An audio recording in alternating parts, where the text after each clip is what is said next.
بەڵێ بۆچی هەرێمی کوردستان دەیەوێت کەرتی گەشت و گوزار بە یاسا ڕێک بخات؟ ئایا حکوومەتی هەرێمی کوردستان دەیەوێت لە ڕێی سێکتەرە جیاوازەکانەوە داهاتەکانی هەمەجۆر بکات؟ ئەمانە و چەندین پرسیاری دیکە و بابەتی دیکەی گرنگ پەیوەست بە کاری بەڕێز ساسان ئەونی وەزیری شارەوانی و گەشت و گوزار کە لەگەڵمانایە ڕاستەوخۆ گفتوگۆی چەند پرسێکی لەگەڵ دەکەم لە هەولێرەوە ڕاستەوخۆ لەگەڵمان دەبێت. بەڕێز ساسان ئەونی شەوتان باش، سپاس بۆی کە ئامادەن لەگەڵمان. سەرەتا بە یاساکردنی گەشت و گوزار دەست پێەکەم، با بزانم گرنگی ئەم یاسایە چییە بۆ ڕێکخستنەوەی گەشت و گوزار لە هەرێمی کوردستان؟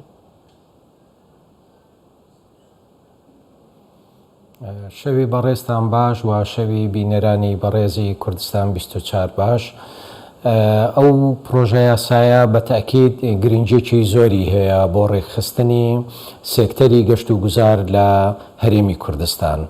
خۆتان دەزانن کە کوردستان وڵاتێکە بۆ بابەتی گەشتیاری و بۆ گەشت و گوزار زۆر گونجاوە و لە هەر چوار فەسڵەی ساڵ دەتوانرێ سوودی لێوەربگیرێ و بە هەمان شێوە بۆ جۆرە جیاجیەکانی کەرتی گەشت و گوزاریش زۆر گونجاوە.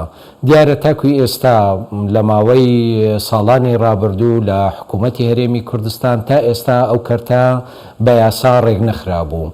بۆیە کە بە یاسا ڕێک دەخرێ بەو شێوەیە بە تاکید پاڵپشتێکی گرنگ دەبێت بۆ ئەو کەرتە و بەرهێنەران و ئەو کەسانەی کە لەو بوارە دەیانەوێت کاری تێدا بکەن مکورتر دەبن و پشت ئەستورتر دەبن کە بە یاسا ئەو بابەتە ڕێکخراوە. بێجگەلەوەی حکوومەتی هەرێمی کوردستان دەیەوێت سەرچاوەکانی داهاتی ناوخۆیی زیاد بکات و بەدیلی تر بۆ زیادکردنی سەرچاوە ناوخۆییەکان بدۆزێتەوە. دیارە کەرتی گەشت و گوزاریش یەکێکە لەو کەرتانەی کە دەتواندرێ داهاتێکی زۆر بۆ هەرێمی کوردستان ڕابچێشێ و کە تەمەشای سروشتی ناوچەکە و سروشتی هەرێمەکەمان دەکەین لە هەموو فەسڵەکانی ساڵ هیچی کەمتر نییە لەو شوێنانەی دەوروبەرمان کە گەشتیارێکی زۆر ڕووی تێدەکا. بۆیە حکوومەت ئامانجێتی کە لە ڕێگای ئەو پرۆژە یاسایەوە بتوانێت کەرتی گەشت و گوزار بە شێوەیەک پەرە پێبدا کە ئاستی گەشت و گوزار لە هەرێمی کوردستان بباتە پێشەوە و لەو ڕێگەیەشەوە بتوانێت کە سەرچاوەی تری داهات بۆ حکوومەت پیا بکەوە. لێرانەوە دڵنیایی بەهۆی ئەو پرۆژە یاسایە دەداتە و بەرهێنەران دەداتە سەرمایەی ناوخۆیی و سەرمایەی دەرەکی کە بێن و بەشداری بکەن لە پەرەپێدانی ئەو سێکتەرە گرنگە. باشە. بەڕێز ساسان هەندێک وردەکاری یاساکە یەکێک لەو خاڵانەی کە من خوێندومەتەوە هاتۆتە بەرچاوم باز لەواکە کە ئەم یاسایە دەتوانێت لە داهاتوودا هەلی کار بڕەخسێنێت و گرنگترینشت لەو یاسایە ڕێکخستنەوەی نرخی شوێنی گەشتیاریەکانە. ئەمانە چۆن جێبەجێ دەکرێت لە داهاتوو ئەگەر بکرێ هەندێک وردەکاریمان بۆ باس بکەیت؟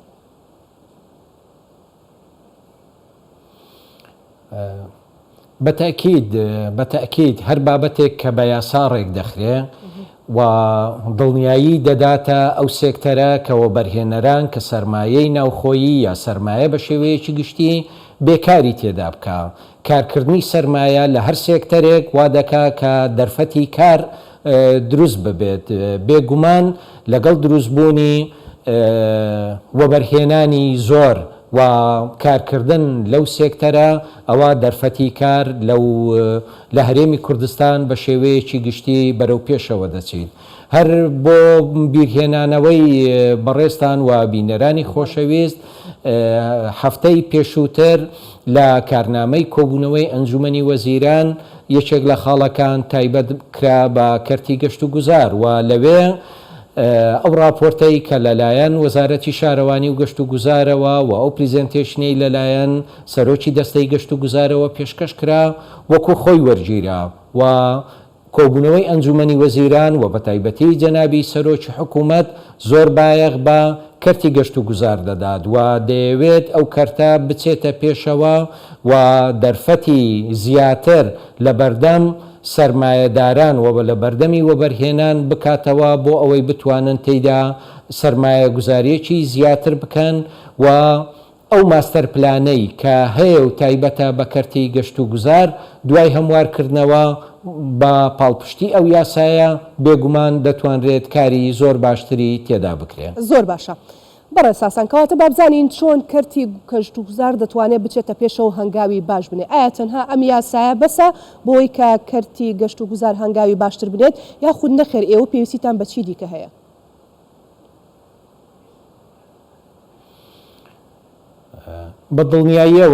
بە دڵنیاییەوە تەنها بوونی یاسا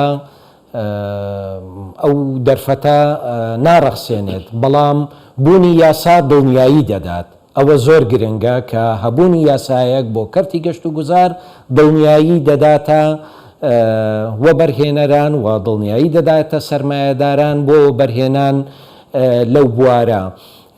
دیارە هەتاکو ئێستا کاری باش کراوە لە کەرتی گەشت و گوزار و هەبوونی ئەو یاسایە بە تەکید دڵنیاییەکی باشتر دەدا و ئێستا بەهۆی ئەو یاسایە ئەو کەرتە ڕێک دەخرێ و ڕێکخستنی ئەو کەرتە و دانانی ڕێکارەکانی جێبەجێکردنی ئەو یاسایە بە تەکید دەفعەیەکی باشتر پاڵپشتێکی باشتر دەبێت بۆ پەرەپێدانی کەرتی گەشت و گوزار.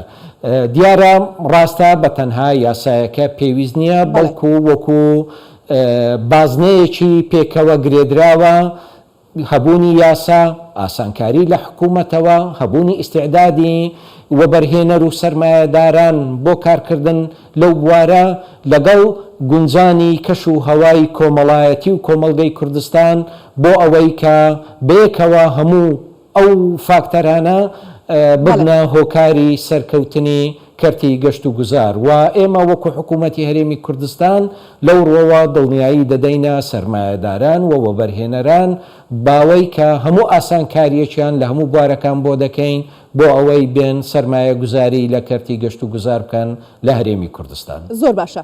جەنابی وەزیر بەڕێستان وەزیری شارەوانی و گەشت و گوزارن. باسی گەشت و گوزارمان کرد بەلامەوە گرنگە بێمە سەر باسی شارەوانی لە شارەوانیدا باسی ئاو بکەم کە بۆ خۆتان نەزانن 2 ساڵ لەسەرێک وشکە ساڵی بووە.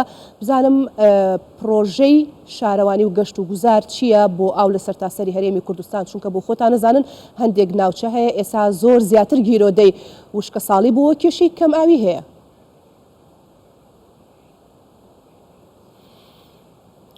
ڕاستە. دیارە سێکتەری ئاو ئاوەڕۆ لە وەزارەتی شارەوانی و گەشت و گوزار و بەنسبەت هەموو حکوومەتی هەرێمی کوردستانیش یەکێکە لە سێکتەرە هەرە لە پێشەکان کە حکوومەتی هەرێمی کوردستان بایەخێکی یەکجار زۆری پێدەدا و هەر بۆ زانیاری بینەرانی بەڕێز مانگانە زیاتر لە 11 ملیار دینار تەنها بۆ ئەو کەرتە خەرج دەکرێت بۆ بەرهەمهێنانی ئاوی پاکی خواردنەوە و گەیاندنی بە هەموو دانیشتوانی هەرێمی کوردستان. دیارە لەو ڕۆوە سوود لە سەرچاوەکانی ئاوی سەرزەوی وەردەگیرێ و سوود لە سەرچاوەکانی ئاوی ژێرزەویش وەردەگیرێ. لە بەشێکی زۆر لە سنتەری پارێزگاکان و شارە گەورەکان لە هەرێمی کوردستان پرۆژەی استراتیژی گەورەی بەرهەمهێنان و سوودوەرگرتن لە ئاوی سەرزەوی هەیە، بەڵام ئەوە هەمووی پڕ ناکاتەوە، ئیکتیفا دروست ناکە، بۆیە بە ناچاری پەنا دەبردرێت بۆ بەکارهێنانی ئاوی ژێرزەوی. دیارە ساڵانە لە ئەنجامی زیادبوونی دانیشتوان و هاتنی ڕێژەیەکی زۆر پەنابەر بۆ هەرێمی کوردستان و فراوانبوونی شارەکان و بەرەو پێشچوونی شارەکان خواستی زیاتر لەسەر بەکارهێنانی ئاو دروست دەبێت. بۆیە حکوومەت ناچارە کە هەندێک جار پەنا بۆ لێدانی بیری زیاتر و بەکارهێنانی ئاوی ژێرزەویش ببات.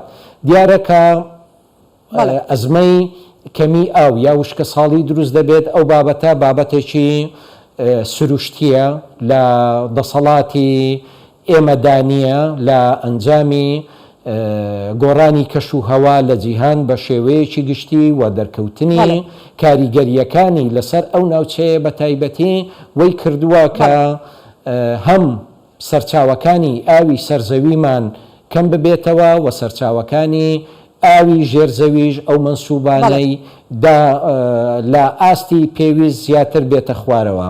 بەرنامە و پلانی حکوومەت چییە بۆ ئەوەی کە